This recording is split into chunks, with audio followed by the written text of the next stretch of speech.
आदरणीय दर्शक महानुभावहरू, यति बेला दार्चुलाको दुम्लिङमा माननीय हर्का साम्पाङज्यूको बाहुलीबाट पुलको शिलान्यास हुने काम भइरहेको छ।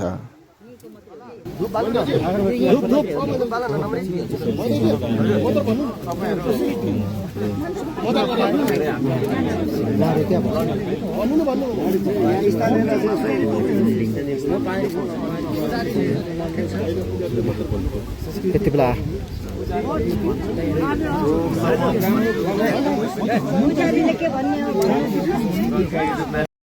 यहाँको विधि अनुसार माननीय ज्यूले शिलान्यास गर्दै हुनुहुन्छ।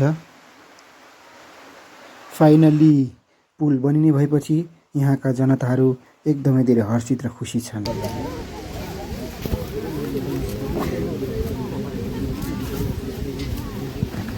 अब माननीय ज्यूले केही गर्नुहुन्छ भन्ने पूरा आशा बोकेका छौं। हामी वासीहरू व्यक्ति आत्मादेखि नै खुसीले भरिपूर्ण छौं। उहाँको हामी प्रतिको आस्था, उहाँको धारणा, कति अमूल्य जीवन र समय दिनुभएको छ। उहाँले हामी प्रति मानवता भएर मानवताको भावना दिनुपर्छ भन्ने सिद्धान्त उहाँले हामीलाई देखाउनु भएको छ। यो प्रेरणा हाम्रो लागि उहाँप्रति एक अठोट रहनेछ। हामीलाई विश्वास छ, किनकि उहाँले हाम्रो दुःख पीडाहरूलाई बुझ्नुहुनेछ र मनन अवश्य गर्नुहुनेछ। अब हाम्रा खुसीका दिनहरू आउनेछन्। सडक निर्माण पनि हुनेछ र ट्विन मुक्त भई पुल पनि निर्माण अवश्य हुनेछ। विगतका जस्तै ट्विन चढेर ज्यान गुमाउनु पर्ने अवस्था कसैको आउने छैन। आगामी दिनमा जस्तै ट्विनमा ज्यान गुमाएर कसैको सिउँदो पुछे भने कति बेघरबार, कति आमा बुबाको कोखरी थिए भने कति टुहुरा भए। अब यस्ता दिन पक्कै आउने छैन भन्ने हामीले आशा राखेका छौं।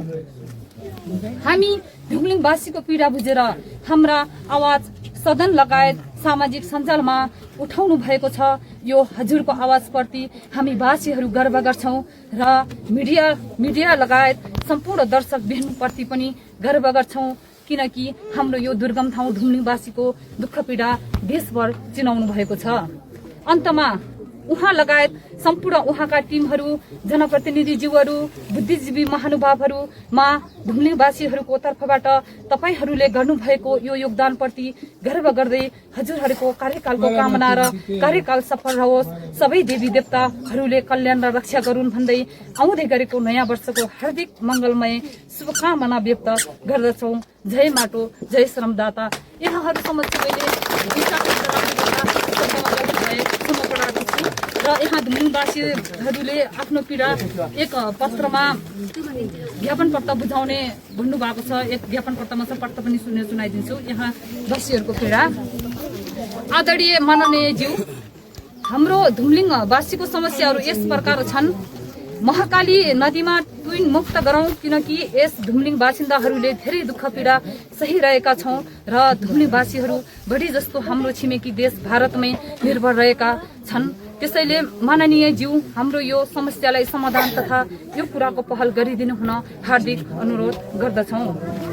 यस ट्विनमै अकालमै ज्यान गुमाउनु भएका स्वर्गीय आमा बुबा तथा दाजुभाइहरूका ससाना नानी बाबुहरूको शिक्षातर्फ व्यवस्थापन गराइदिनु हुन हार्दिक अनुरोध गर्न चाहन्छौँ। छैन, अब चाहिँ थाहा भयो। उहाँ चाहिँ हाम्रो ढुकढुकी भित्र बसिसक्नु। जय माटो, जय माटो। हर्का साम्पाङ। किन यति धेरै उत्साहित भइराख्नु भएको छ? अब यहाँ इन्टरनेट यस्ता नेटहरूको अलिकति अभाव भएकोले उहाँले गरेको जुन जति पनि काम छ त्यसको प्रशंसा चाहिँ यो हाम्रो यो अहिलेको यहाँको समाजले त्यति बुझेका छैन। अब चाहिँ थाहा भयो। उहाँ चाहिँ हाम्रो ढुकढुकी भित्र बसिसक्नु भयो। अब हर्का साम्पाङ बाहेक हाम्रो यो ढुकढुकीमा अरू छैन भने पनि हुन्छ। भनेपछि तपाईहरूको पीर मार्का हर्का साम्पाङले मात्रै आज बुझ्न सक्छ। यो हाम्रो पीडा कसैले नसुनेको र यो सुदूरपश्चिम यो दुम्लिङको पीडा चाहिँ पर्वको धरानको एउटा हाम्रो ढुकढुकी हर्का साम्पाङले बुझिदिनु भयो। एकदम हामी उत्साहित उत्साहित हुनुहुन्छ। वाह, ल हेर्नुहोस्, हजुरको शुभ नाम? म मकर सिंह बुढाथोकी। भनेपछि छिट्टै नै सुरु भयो। एक हप्तामा जसरी बन्दुकदेखि गोली निस्किन्छ नि सर, त्यस्तै हाम्रो अहिले मान्यजी हर्का साम्पाङको टिम एक हप्ता अगाडि नै आइसकेको थियो। सर्वे गर्दाखेरि हामीलाई लागेको थियो अब चाहिँ खोइ अरू जस्तै नापेर अरू जस्तै गर्छ कि भनेर हामीलाई शङ्का लागेको थियो। शङ्का अगाडि पनि त हाम्रो मान्यजीहरू अहिले गणेश ठकुना छ, अगाडिको दिलेन्द्र प्रसाद बडु थियो, त्यति बेला गरेको त हो। यहाँ खालि ढुङ्गामा चिनाको मात्र लेखेर मात्र जाने। त्यसपछि अब फेरि आयो अर्को टोली आउँदाखेरि हामी पनि सोच्यो अब यिनीहरूले पनि खालि चिनाको मात्र गरेर जाने हो कि, अब विश्वास खासै लागेन हामीलाई। त्यसको टिमलाई पनि तिनीहरू त एक हप्ता अगाडि आउन बित्तिकै पछि त तिनी त बन्दुकदेखि गोली निस्किन्छ नि सर, त्यस्तै खालको यहाँ चाहिँ पुगिसक्यो। अचम्म भइसक्यो हामीलाई त यहाँ पुग्दा त। त्यसपछि सर हामीलाई यहाँ पनि एक नम्बरको इम्पोर्टेन्ट हो। यहाँ भनेको कति एउटा बालिका यहीँ बेपत्ता, एउटा मान्छे यहीँ बेपत्ता भयो तुन तर्दाखेरि।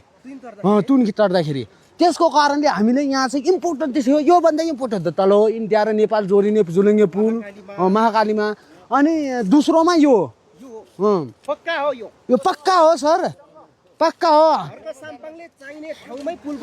अहिले हाम्रो 50वटा बस्तीदेखि आउने विद्यार्थीको लागि यो इम्पोर्टेन्ट हो।